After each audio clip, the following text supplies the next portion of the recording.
Welcome to a live episode of Activista Rise Up. I am your host, Dr. Patricia Campos-Medina. You can listen to this conversation today on all my social media, and Spotify, Google, and Apple Podcasts. You can follow me at Dr. Campos-Medina. I wanted to have this live show today because there's so much that we need to discuss about President Biden's 100 days in his speech last night. And I wanted to have the opportunity to bring folks who follow the issue of immigrant justice and the politics of it and the organizing to sort of give us a sense of what his speech and his report on the 100 days meant for all of us. For a long time, and specifically during the time of the terror of immigration enforcement during the Trump years, immigrant justice advocates have to really pull resources together to defend the lives of immigrant workers, from the Muslim ban to the attacks on Mexican migrants to the total disregard for the dignity of immigrant workers. We were able to build organizing power at the grassroots level and turn the tide and finally get now President Biden to have the platform to fundamentally change immigration reform. He spoke a little bit about yesterday. We're going to dig more into what that meant.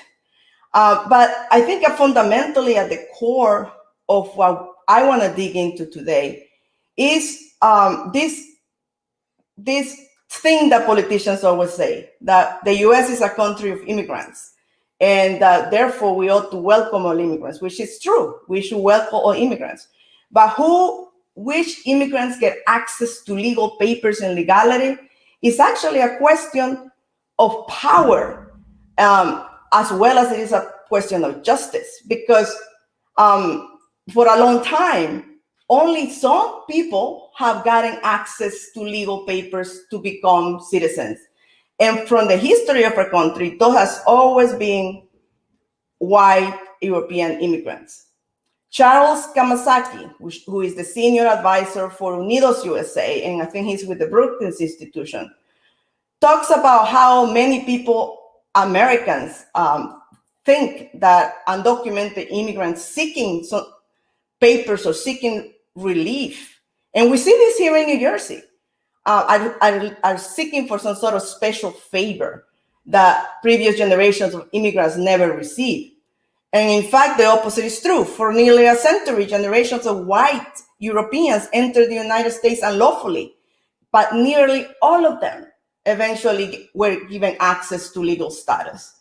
And it was not until the Civil Rights passed in 1965, and now that people of color began to migrate into the United States.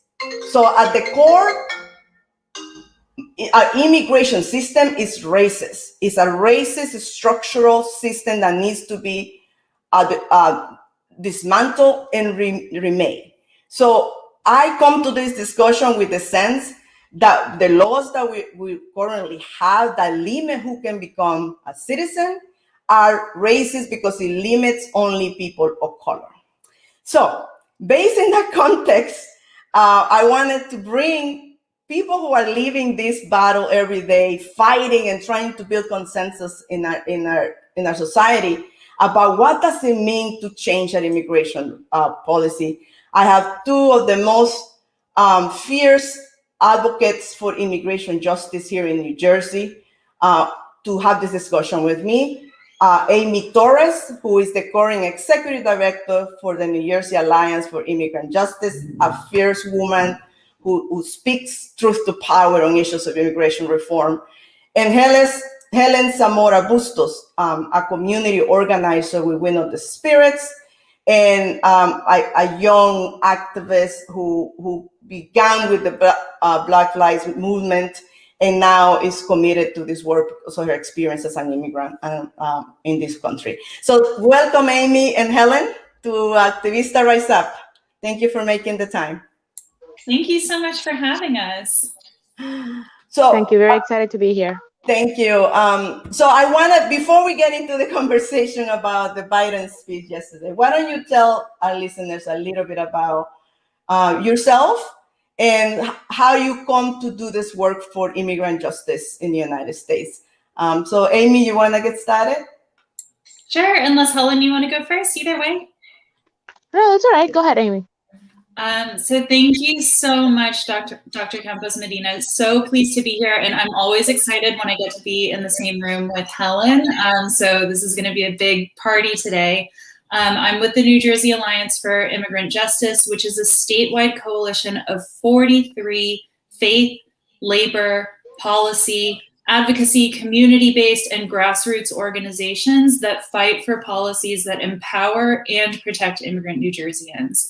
And so we do that by fighting for campaigns that push state policies that welcome our communities, that are fair to our communities, and that really empower us and affirm that we do belong here. And always, again, as I said, happy to be alongside Helen, who is one of our incredible members at Wind of the Spirit. So I'll kick it over to you, Helen, for introductions. Thanks, Amy. So my name is Helen Zamora Bustos. I am an advocate and organizer with Wind of the Spirit. We are located in Morristown. We are a grassroots organization. We serve as a resource center for immigrants. We have been around for for more than 20 years, actually. And I am very excited to be part of this organization because, as Amy mentioned before, we are part of different coalitions that work for this very same purpose. And right now, with the current climate, is very important that we get the people organized. And by doing that, we first need to educate them on what's going on so that they have the right information. Then we organize and then we mobilize. And that is our mission here at Wind of the Spirit. Thank you for having me. Thank you for joining me. One of the founders of Wind of the Spirit, I think it's Diana Mejia, always tells me, I asked her once, why did you choose Wind of the Spirit as the name of the organization? And her response was just very inspiring to the work that Wind of the Spirit does. She said, the Spirit we need wings to dream and to fly. I mean, I think there's something more deeper than that, but that's what I remember. But to think about the power of imagery and like how our spirits need that hope to be able to lift ourselves, right? So I always, I always feel, unless you know the actual meaning of the organization, but I remember that's what hits me. Oh yeah, absolutely. And Diana, she actually, the logo is sitting like right behind me, and it is a dove and some butterflies because they represent freedom. And it is important to understand that we are a faith-based organization, and though we may not all share the same faith, we do understand that faith is what keeps us going. Yeah. So right along those lines that you just spoke of, freedom and the freedom to dream. Yes, at the core of the fight for immigration justice is this hope that we can all be equal and be treated with dignity, and that's what the fight is all about.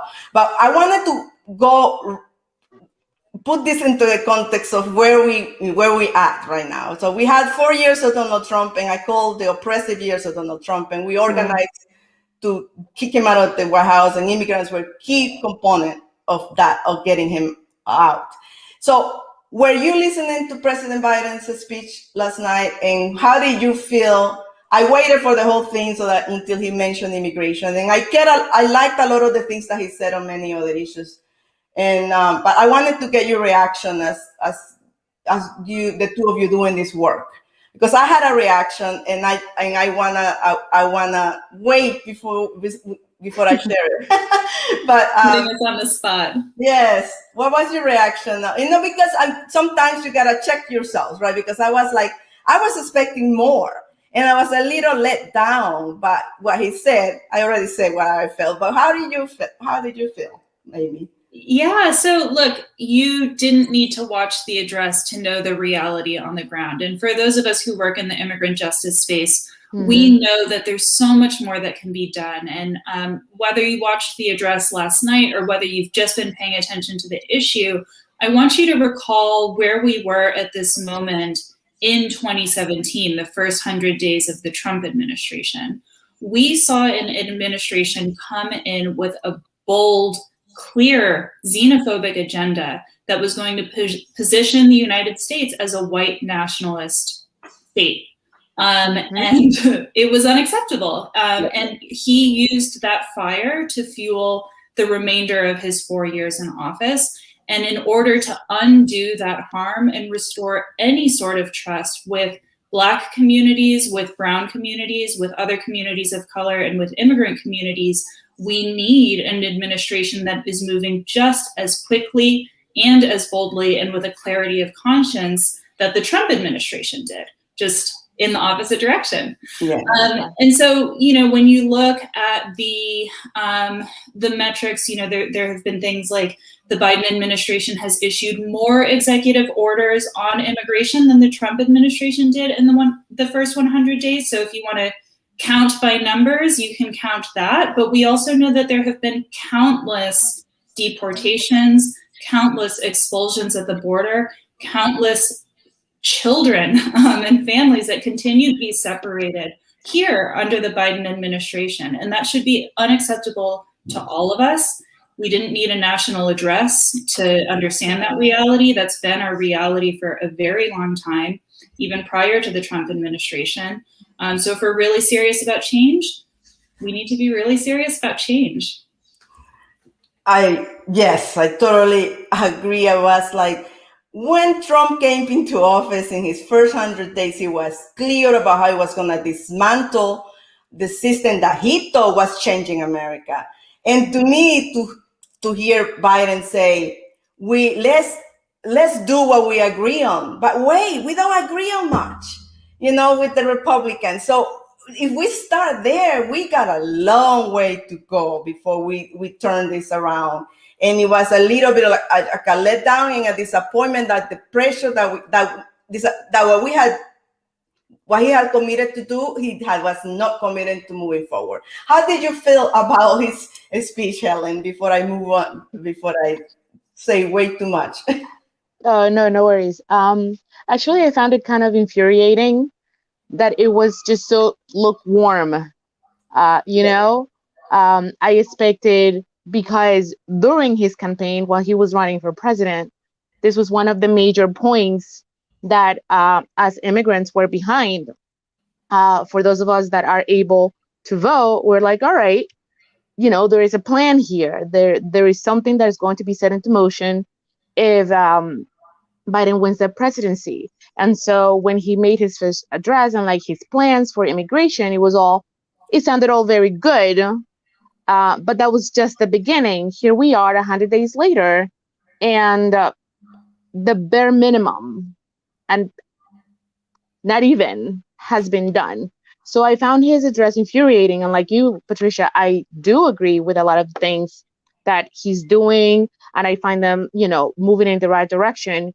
But I feel that this is a constant theme in presidency history, at least over the last 12 years. Immigration seems to be a great selling point while you're running as a candidate, but once you're there, you do the bare minimum to move forward. And that's just, we can't take that anymore. It's been long enough. Like Amy mentioned, prior to the Trump campaign, this was already happening. So, I mean, we've had more than 30 years without an immigrant reform, and it's a good talk, but nobody's walking the walk. Yeah, that's what the critique that came out from Unidos USA, which was Charles Kamasaki, which basically said, unless you address the systemic racism of immigration policy and what politicians, whether Republicans or Democrats, are not willing to do for this population, we're not going to get that far. And I think that the thing that I want us to unbundle is this, and specifically in New Jersey, because we're a deep blue state and we're a Democratic state, this belief that perhaps Biden because he's a Democrat, or New Jersey Democrats because their Democrats are better on immigration, and because frankly they have not shown to be better in immigration in terms of changing laws, in terms of actually calling out the question about the unfairness and the immorality of leaving children of immigrants without any kind of support during the pandemic. I mean, let's just start there. That's the most recent thing. I mean, but we have left them out for a long time. So to me, it's sort of like, how do we continue to push the question that he actually is being very timid on what he could do. Like we had asked him to end, the close the ICE detention, which is an issue, Amy, that you have been fighting for a long time, to actually fix political asylum laws. He hasn't addressed that. So there's a litany of things. So I want to, how do we get to the point that we say, no, it's not enough just to do, although it's great, like DACA recipients and TPS recipients, an issue that I care a lot about, that is the bare minimum, but that's just not enough. Right? I hear you 1,010%. Look, there's the saying, sticks and stones can break my bones, but words will never hurt me. And I think the same rings true for the Biden administration. It's the sticks and stones of the system that are breaking our bones. They are breaking our communities. And words are not going to be enough to help us. And the Democratic Party needs to realize that. Anyone who stands on the side of immigrant communities needs to realize that. Words are not going to be enough, because there was a very clear directive over the last 4 years, a directive that was emboldened by a system that was really built to do exactly this. And it's not going to be enough to offer platitudes about diversity or about, the growing number of immigrants in one state or another. I think there's a real call to action. One of the things that I think about often are that there are these immigration reform bills that are going through. And I hear, all of these stories about, it might be too radical or too politically unfeasible if we provide relief or if we provide a path to citizenship. Well, guess what? If there are 11 million new voters in the country, I don't think that we have to worry about conservative politics or white supremacy ever again. Because guess who's going to be in power? It's going to be our communities. We are going to be the ones setting the agenda. And what we need to do today is not only continue having conversations like this and continue having the conversation with legislators, but we need to be activating our young people. We need to do exactly as Helen and Wind of the Spirit are doing. We need to be deeply organizing our communities, because my dream for America is not everyone with a white picket fence. My dream for America is that there's a Stephen Miller on the left who is really radically redefining what is citizenship, what is nationality, what is border, and tearing those systems down so we really do belong and we really do have a sense of what makes America. Yeah. Fundamentally, I think that point is at the core of why this issue is so difficult, because I said on my opening, it's about power and who has the power. The political power to use policy to change the face of this country. Because if they allow us, the 11 million undocumented members of our community, to have the right to become citizens and vote, there's going to be a shift on who has political power. And I think that at the core is what Stephen Miller was fighting to prevent, and Donald Trump was fighting to prevent. And so now we're going to have to ask the same question out of our Democratic political leadership. Are you in the same vein, maybe not as open as Stephen Miller, are afraid of the changing demographics of America if we are to be made citizens in this country? Because fundamentally, that's what I believe our issue of immigrant justice is tied to the issue of racial justice in this country. Who gets access to citizenship? It defines who America will become. So in that context, I wanted to, because what happens at the federal level has a lot of implications about what happens to our movement for immigrant justice in New Jersey. So I wanted to start there because for a long time, and you know this, especially in the last 12 months that we have been fighting for the dignity and the lives of immigrant workers in New Jersey, they have told us, oh, when Biden gets into office, then we'll talk about helping immigrants. I mean, that's the issue with Recovery for All. So that position that there's nothing really changing federally sort of impacts our fight here. So I'm going to bring a clip of Dolores Huerta, who was expressed her support for our struggle in New Jersey for immigrant relief, Recovery for All. And then I want to shift the discussion to okay, the federal government seems to going to go into a long stalemate. We got to keep fighting at the federal level, but at the same time, we got to step it up in New Jersey, and we have to figure out what are the levers of power that we need to push. So let's listen to Dolores Huerta, and then let's shift the conversation to the politics of immigration justice in New Jersey. Hello. This is Dolores Huerta, president of the Dolores Huerta Foundation and co-founder of United Farm Workers with Cesar Chavez. I am calling on you, Governor Murphy, to please stand with these workers. Please, these are agricultural workers, horticultural workers. They are putting food on the table of all New Jersey residents. And I am so proud to be here with them. And I want you also to understand how important these workers are for the economy of New Jersey, not only for the food that they are providing, but also for all that they consume and all they contribute in taxes and to the economy. And now we need you, Governor Murphy, and the New Jersey legislature to provide meaningful recovery for all of them, like we have done here in the state of California. You can do it, Governor. Si se puede. Thank you. This was a clip of a meeting that Dolores had with members of Make the Road New Jersey, who are leading the effort on the fast food relief, demanding a recovery for all from New Jersey legislature. So I wanted to, first of all, say that we have national attention in New Jersey for the lack of courage of Governor Murphy and our legislature to act on immigration reform.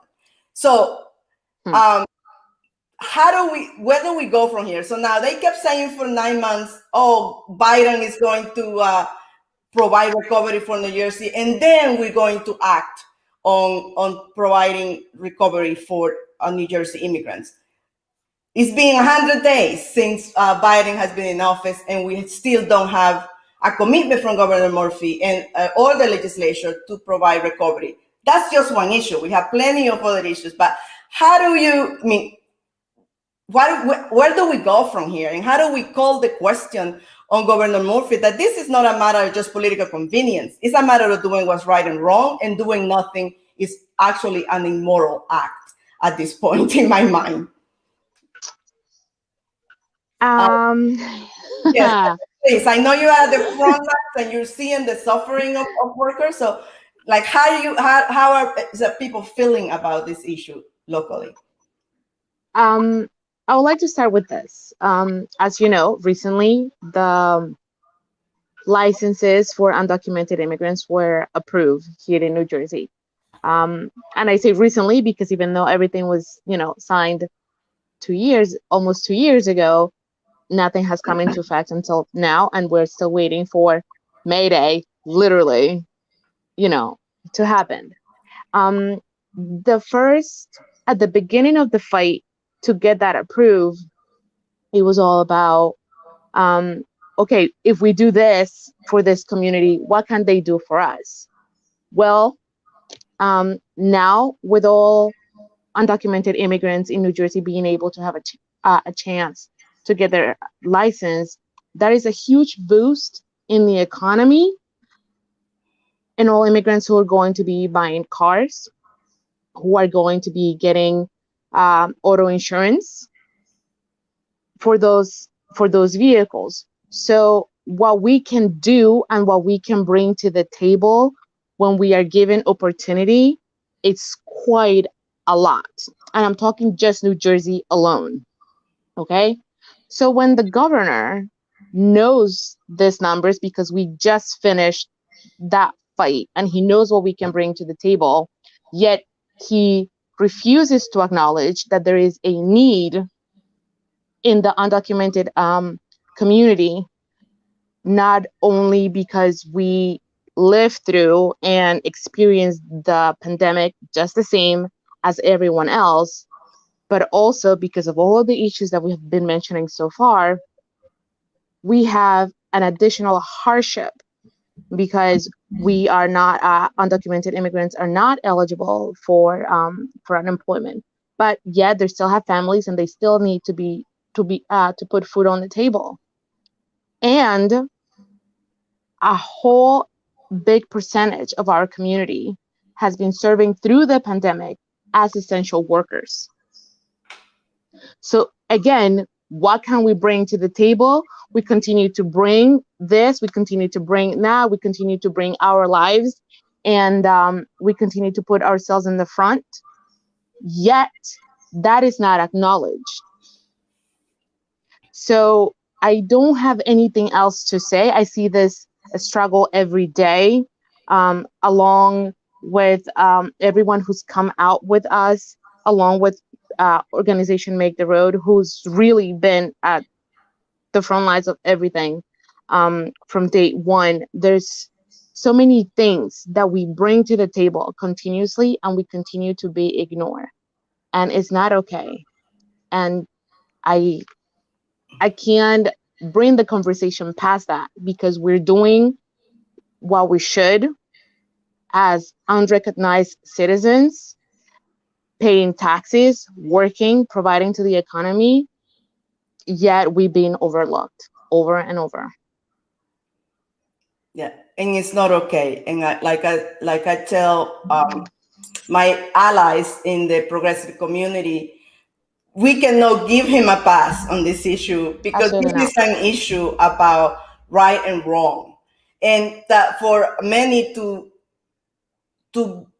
be okay with living out 400,000 immigrants without any support while we are being safe, to me, it's just a lack of a sense of justice and a sense of real allyship towards a community that is keeping us alive. So, I mean, I know, Amy, you and I travel in the same spaces in so many ways, but I am very frustrated with this idea that that some in the circle say, but the governor has done so much for them already. And I'm like, this is, we're not asking for a handout. We are asking for what we deserve as contributors of this economy. So how are your conversations going in those circles? Yeah, you're exactly right. And Helen, so on point. Power speaks to power, right? And we know that our communities are powerful. We just need to organize that power so that we can sharpen the tip of the spear that we use to fight back. So look, New Jersey is in an election year, right? State legislature is up for election, the governor's up for election, many of our town and city councils are up for election, and our mayoral positions are up for election. Power speaks to power. Make sure that you are bringing your power to places where they're the most vulnerable. There are too many people who are running unchallenged and uncontested, and that means that their power is unchecked. So you need to make sure you're holding them accountable at the ballot box, at public meetings, through public letters, through phone calls. Any pressure that you can add is pressure that you need to add. And it's not just a question of whether you're eligible to vote or not. And just before I move on, New Jersey is an immigrant state. We are one of the most diverse states in the nation. Our share of immigrant population is second only to California. That means that immigration policy is a kitchen table policy for every New Jerseyan. 1 in 6 of us has an immigrant parent. 250,000 voters live with an undocumented family member, and 1 in 5 voters in New Jersey is a naturalized immigrant. So immigrant issues should be statewide priorities, and they're not, because the powerful refuse to speak to us. But you don't need to be a voter. You don't need to be a citizen to show up in these spaces. You don't need to be a citizen to call into your town council meeting. You don't need to be a citizen to send a letter to the governor or send a letter to your state legislator. Those are all things that you can do regardless of your immigration status. If you're a green card holder, if you're a DACA recipient, if you're a TPS recipient, or you're living without status, you can do those things. You can teach your children to do those things because that's the next generation, right? Democracy doesn't have to be this thing that we do every few Novembers. It is something that we do every day. It's a fight that we engage in every day. And when they don't listen to us in those halls of power, that's when we take the fight to the streets. And we've been doing it over and over and over again. And that powerful call is growing, and it's only going to continue to grow. I think your question, Dr. Campos-Medina, about what has the governor done for our state and what will happen in the next 4 years. Look, this administration came in after the Christie administration. There was a lot of work to do, right? There's a lot of comparisons actually between where the Biden administration is now and where New Jersey was. But look, when it comes to this time next year, we're not going to be comparing Governor Murphy to a previous Christie administration. We're going to be comparing him to his first term. And there were a lot of broken promises in that first term. There were a lot of delayed acts of justice, a lot of measures that didn't go far enough. There were a lot of wins too, but considering who makes up our state, we need to go much, much further. And I think people are starting to realize that. And again, power concedes to power. Yeah, I had this discussion with somebody very high up in his team recently, because they always list his progressive accomplishments, that all the legislations that he had signed from the 5 for 15 to pay leave and to driver's licenses.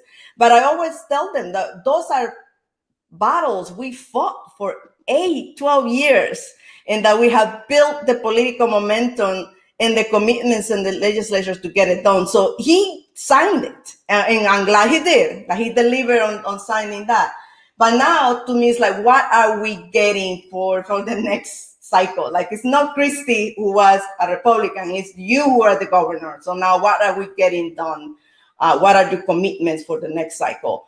And I think that, we sort of, I am a realist when it comes to politics. It's not, but I also believe that leaders drive policy forward. When you are, and we need more leadership in elected office. We just don't need politicians who want to win an election. We need politicians who want to do something differently, right? And I am tired of saying, oh, this issue doesn't win, impacts my voter numbers with white suburbia. I'm like, you won't lose in New Jersey, so do something differently. But I know, Amy, that you are also driving another set of policies that are just bigger than Recovery for All. And Recovery for All, it matters because it's about life and death issues in the pandemic. But you are also driving another set of policies under this campaign, New Jersey for All, and making New Jersey a welcoming state. So can you talk a little bit about what that entails and how people can support that effort, because sort of builds up on the fight that we're having right now with Recovery for All? Sure. So before I talk a little bit about our Fair and Welcoming New Jersey for All platform, I want folks that are tuning in to imagine where we are 4 years from now. 4 years from now, we're going to be in the same place where we're entering a new presidential administration. It might be a Biden second term. We're also going to be facing a governor election again. If Murphy wins in November, that means he's going to be terming out. So as I talk about this platform, I want you to think about what would it look like if we did lose control, if we lost Democrat control of the Capitol, if we lost it in the state. What does that risk look like if we're not building power today? So the New Jersey for All Fair and Welcoming platform is a series of 2 bills that would kick ICE out of New Jersey forever, and would create fair and welcoming policies that permanently end collaborations between local law enforcement and federal immigration enforcement. Now, there are some urgent issues on the ground right now that people are engaged in local fights to shut down county jails that contract with ICE, and the private facility at Elizabeth that contracts with ICE. Those absolutely have to continue, and they are continuing, and people are leading the charge on those. But those agreements can end tomorrow, next week, next month, and they can start back up again 5 years from now when we have that administrative change. They can start back up, 10 months from now when the political pressure moves on and the public scrutiny dies. So the anti-detention bill that we have, A5207 S3361, is a bill that would permanently ban any new contracts, any renewals, or any expansions. So whatever shuts down today can never start back up again. Whatever shuts down tomorrow, that's it, it's over. And we know that at the same time that we have this state level bill, that Senator Booker has just introduced legislation at the national level that includes one of the clauses, which would be to terminate contracts within a 3-year period. So there's a huge wheel that's turning between local fights, the state fight, and the federal fight to really think about ending and getting rid of the cruelties of ICE detention. The other part of the platform is the Values Act. Now, the Values Act takes the Immigrant Trust Directive, which many folks may be familiar with because it halts some forms of cooperation between local law enforcement and immigration enforcement. But the problem with the Immigrant Trust Directive is twofold. One, there are a lot of gaps in it. So creative law enforcement officers and law enforcement agencies can basically create a rationale where they fabricate reasons or exaggerate reasons where they can cooperate with Customs and Border Protection or ICE. And so what the Values Act would do is really limit those cooperations and make the reporting requirements for them so strict that, like, you wouldn't be able to exaggerate and make it happen. It would also make sure that data privacy protections at trusted places like schools, healthcare centers, hospitals, that data stays secure and can never be shared with federal immigration enforcement. And it removes harmful language like alien from state language. So together we see both of these acting as real roadblocks and barriers that stop the pipelines that funnel people toward ICE, whether it's funneling them toward the detention centers that exist here or funneling them further toward the carceral state. We see this platform as a way to really stop that pipeline and make New Jersey the fair and welcoming state that it should be.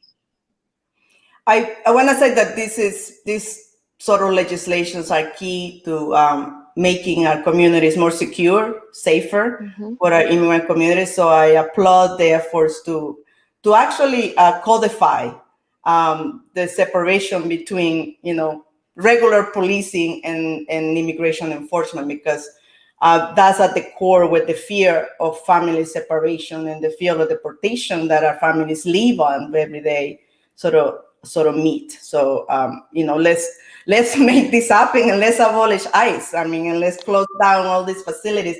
I know we had a short-lived, no victory, because it's not a complete victory with the decision to close the Essex facility. But I want to put that into context, because a lot of folks, and then, are thinking like, oh my God, we won. And I was like, what does that mean? What was that? And what is it that we need to keep fighting for an actual ending of holding people in ICE detention indefinitely? And then I want to move to Helen in terms of local struggles. Sure, I'll be quick. So you got to read past the headline, right? Because when the headline says backing out of the ICE deal, everyone celebrates, right? But the devil's in the details, and that devil is that all of the reasons that we've used to argue for an end to contracting with ICE, right? Abuses, deplorable and unlivable and dangerous conditions inside, where people have gone on multiple hunger strikes, have died, have suffered permanent injury. None of those things change. The lack of accountability and the lack of transparency, those things don't change either. And basically what we're seeing is that county leaders are making a calculus where instead of actually taking our humanity into account, they're just looking at people as if they're numbers on a ledger and moving them from one column to another. So rather than levying all of that abuse and all of that danger and all of that harm against people detained by ICE, they're just going to do the same thing, and now they're going to do it for people held by the Department of Corrections. So we can't celebrate a win that continues to perpetuate the harm. We can celebrate when there's a system that globally brings down the number of people in incarceration, but I'm not sure that this goes far enough to do it. It just means that we're moving the needle and the fight needs to continue forward. And you said something that is critical. The local fights have gotten us to the point that we're forcing this type of actions and creating this legislation. So we go back to like locally is where we need to continue the education, because I think that when we mobilize our community, we also create consciousness with our neighbors and with our white allies that these are issues that they also should care about. And I know that we know the spirit, you're at the center of that local mobilization. And so what is coming up?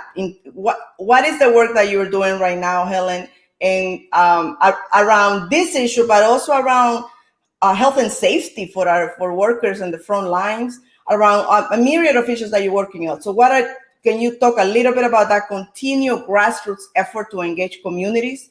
Absolutely. Absolutely. Sorry to interrupt. Yes.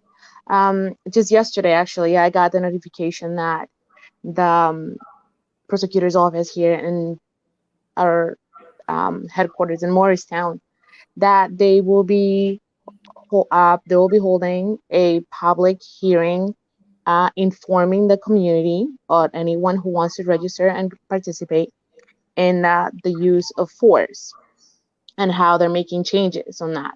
That is something that this organization fought for a very long time.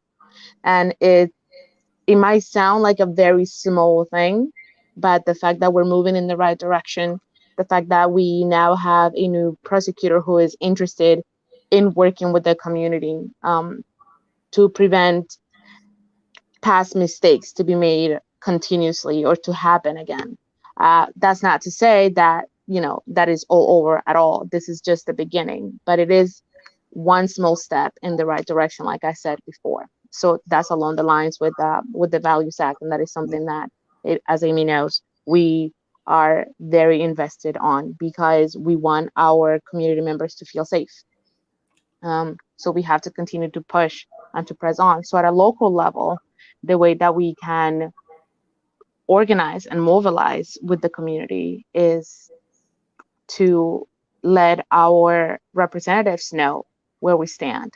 Unfortunately, the representative from District 7, Tom Malinowski, seems to forget often that Dover is part of the, is part of the population of his constituents, that Wharton is also part of that group of people that he represents. Those two towns have a large immigrant population, and he's represented them and he's not standing for them at all. So what we do, Wind of the Spirit, is to make sure that he doesn't forget that we are here, that we are going to continue to hold him accountable for the things that he continues to ignore. Something that we are grateful for is that, he signed on to the Dream and Promise Act and for the Farmers Bill. However, the bigger document, the more comprehensive document that would provide a citizenship path for all, continues to be pushed to the side, and here are some things there, and here are some things that he just doesn't agree with. Something that you mentioned at the very beginning when we were analyzing Biden's address yesterday is that the bipartisan point seems to continue to, to circle back. Why though, if we already know how difficult it would be to reach a bipartisan decision to move forward with a fair citizenship, with a fair immigrant reform? If we know that that's going to be difficult, if we know that, through the years, it's been one obstacle after another from the other party, if we can do something, and Biden definitely can, it is definitely in his hands to move in the right direction. Why do we choose to continue to put the bipartisan issue as an excuse not to move forward? we have to hold our local representatives to the same standard. You said we are a blue state. However, we seem to be plagued by very conservative Democrats that don't want to push anyone's buttons or step onto anyone's toes. And we will push those buttons. We will step into those toes because we have to. We don't have a choice. This is how we work. This is how our grassroots organization works. We need to get the community together, even on, it doesn't matter what their their legal status here is. They are here, they're residents, they have rights, they pay taxes, they contribute to the economy once again. And so we have to continue to push forward at a local level so that they feel that pressure to pressure at a bigger level. I love what you just said. We're gonna step on those toes, and we're gonna demand better because we have to. I always think about the fight in Arizona and how it was organizers who were being attacked every day who actually stood up and fought and took that state and changed it.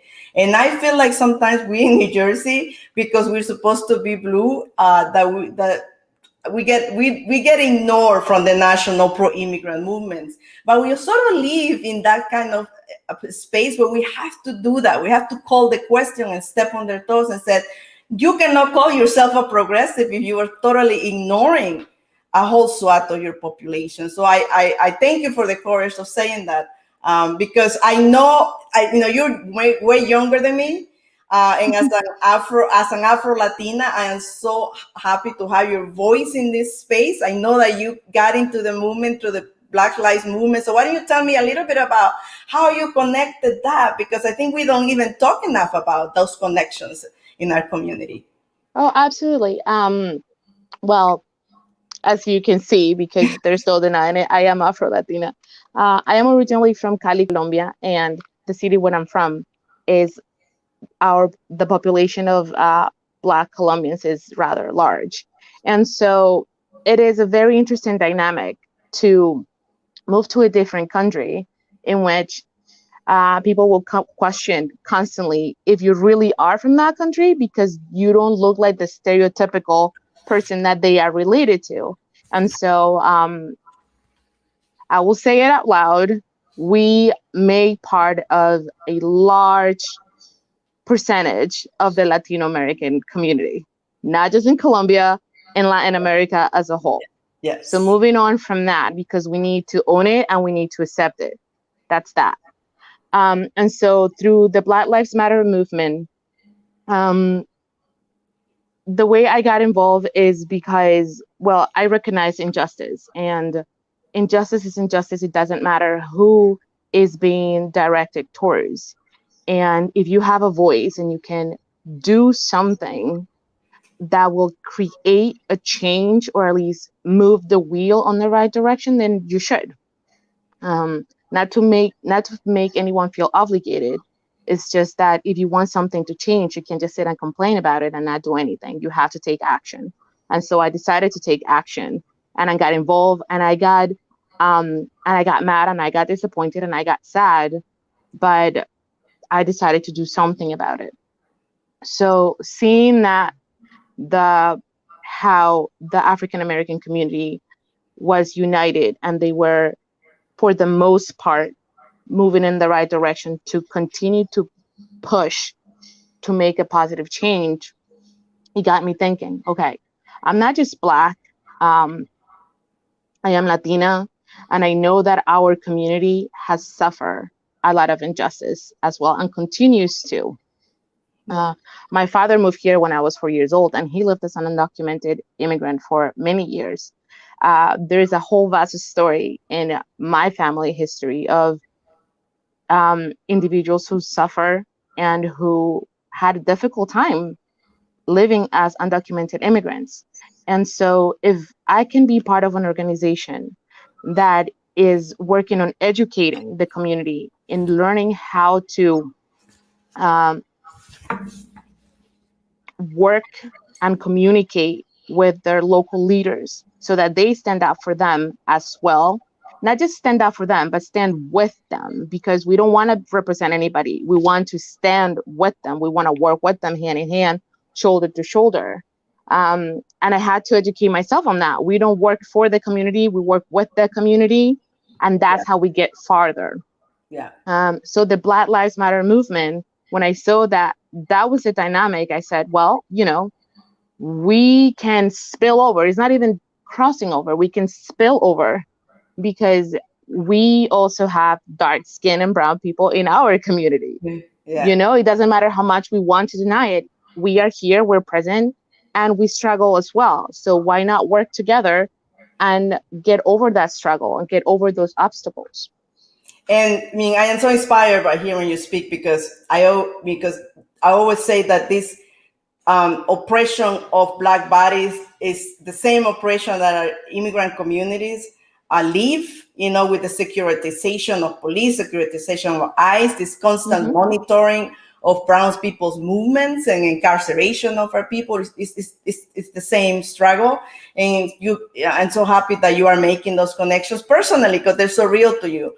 And, you know, in the Latino community, we are a mixed community. We are, you know, we are mixed from Native Americans, but we're also Afro-Latino, Afro-American. So we have that variety, and we sort of need to elevate that leadership. Also, another misconception is that, you know, the issue of immigration is a Latino issue. And I know, Amy, you have a Latina name, but you are, you know, Asian American. So that there's a big, that make a connection for us, because it's not just a Latino issue. There's a lot of African immigrants as well that are connected. So share a little bit about your connection to this issue. Sure, absolutely. So my family's from the Philippines, and the Philippines was colonized by Spain for centuries. And actually, when the Philippines was colonized by Spain, it was administered through the Mexican colony. It was not from Spain to the Philippines. It was Spain's administration of Mexico, which then was the administration of the Philippines. And I think when we talk about diaspora work, and then we talk about justice here at home, we need to recognize that struggle and liberation is encoded in our DNA. It is a family heirloom that we inherited from our ancestors. It is a family heirloom that is part of an anti-imperial struggle. It's part of an anti-colonialist struggle. And it's one that we have a responsibility to honor our elders and honor our ancestors, to continue that fight where we stand here today. And so, you know, I think often about just the stories of diaspora, of colleagues and agitators like Helen and like myself in our daily work, is that we are carrying out our ancestors' dreams, and we're doing the same struggle that they did for generations and generations. Yeah. So I am full of hope with the two of you. I am excited that to see you as the younger generation, to continue this fight and have this intersectionality of issues, understanding this issue from all different levels, and how it belongs, not just in one area of immigration justice. Is just about immigrants. It's about creating safe communities, right? Through building a New Jersey for all, with justice for all. And it's also about creating opportunities for all our youth, Black and brown and Asian. So if we're all in this together, it's actually a reality. We have to make it a reality. So how do people can get engaged in your campaign for New Jersey for all, Amy, and stay connected to the work that Wind of the Spirit does locally? And I think there's some marches coming up in May 1st. So maybe we can mention some of those so people can participate. Yeah. Oh, absolutely. If you don't mind me, Amy, I'll go first. Yeah. On May 1st, we are working on a march. Actually, there is going to be done state to from different states, because there will be a big group going to DC, and then we're going to be spreading around. So in Morristown, actually, one of our organizers is organizing a march for that same day, and we want to deliver the message that we belong here. We belong, yes. We belong here, along with observing the efforts and everything that essential workers can bring to the table. So if you are interested in joining us, please please reach please reach to us through our website, WOTSNJ.org. That stands for Wind of the Spirit, New Jersey.org. And you can message us through all of our social media, through Facebook, Instagram, and Twitter. Same name, WOTSNJ. Thank you. Amy? Yeah, so if folks want to stay in touch, these activities that Helen mentioned are absolutely the right way to plug in. If you're interested in learning more about our campaigns and getting involved, every Tuesday on our Instagram, we're hosting something new that we're calling Talk About It Tuesdays. So this happens every Tuesday evening. We just talk about the issues, talk about things that could actually make New Jersey a more fair and welcoming place, and how you can plug in and get involved. And then every Wednesday on our Twitter, we have Fair and Welcoming Wednesdays. And these are calls to action, using social media, being able to call your legislator, and gives you tools to plug in and get involved in the fight. And then the last thing I'll say is we talked a little bit about, power conceding to power, and the voter registration deadline for the primaries is May 18th. Now, whether you have a plan to vote yet or not, or whether you know who you're going to vote for or not, I really encourage you to sign up and register to vote, because that does something really important. Whether you vote in the primary or not, when you register, you get put on their radar. So when campaigns start going out into the field and they want to decide, hey, what is the language that we're going to put on these mailers? Or what are the messages that are going to speak to our communities? They're going to look at voter files and they're going to see who are the majority of registered voters. And when they see white, suburban, college-educated voters who are turning out over and over and over again, that's where their priority goes. That's where they spend their money. That's where they spend their attention. And by doing something as simple as registering to vote, you flip that narrative and you start to really make them question where their priorities lie. We know where the numbers are. We know where the power is. It's just time to use it to get on the inside and agitate for change from there, because that's really how we destabilize and bring about the change that we need. I totally agree.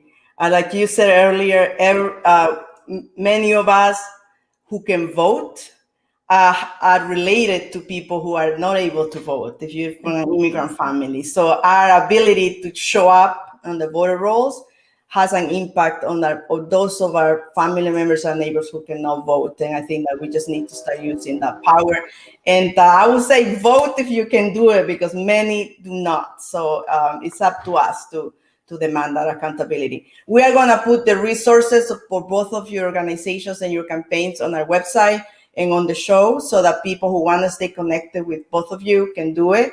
And for people to find out more about how to be proactive in the fight for immigrant justice in New Jersey, and in the fight to make New Jersey a welcoming state for all, and a state that actually gives back to those who help build the resiliency of the state and help build the good standard of living that we have here, which are the immigrant workers, that we ought to be able to figure out how we support them during these difficult times. And to call the question for our elected officials that not doing nothing is actually doing something. That means that you are actually standing with injustice. And absolutely. Yeah, so no action, inaction is actually action against us. So, and we will hold them accountable. We'll step on those toes, right, Helen? We'll remind them. Right. Thank you so much for your time. I think we can talk all afternoon, but I know you all have to go. I hope that we have sparked some interest in any of these campaigns. I hope that you join us on May 1st as we continue to fight and elevate the struggle of immigrants and of working class people. May Day is a celebration of workers all over the world and what we bring to this economy through our labor. So thank you very much. I am excited to continue being on the trenches with the two of you. You inspire me, and we will change New Jersey for the better.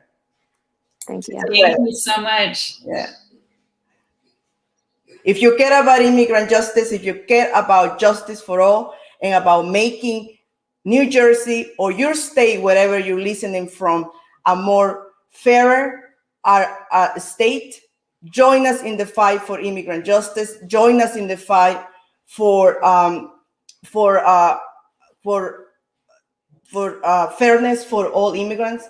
Join us to make sure to hold President Biden accountable in the promise that he made to pass immigration reform, because one more day without a solution to the fear that our immigrant families live under because of ICE is one more day of injustice. And we are here, our communities are here, and we must organize to stand up against the oppression that our communities are living under ICE. I am here and will continue to speak out on the issues that matter to our community, and I hope to inspire you to join me and join the people who come to this show to take action on the issues that I elevate each week. Thank you for tuning in. Follow me on my social media and listen to this show on all podcast platforms. I am Dr. Patricia Campos-Medina. Good afternoon.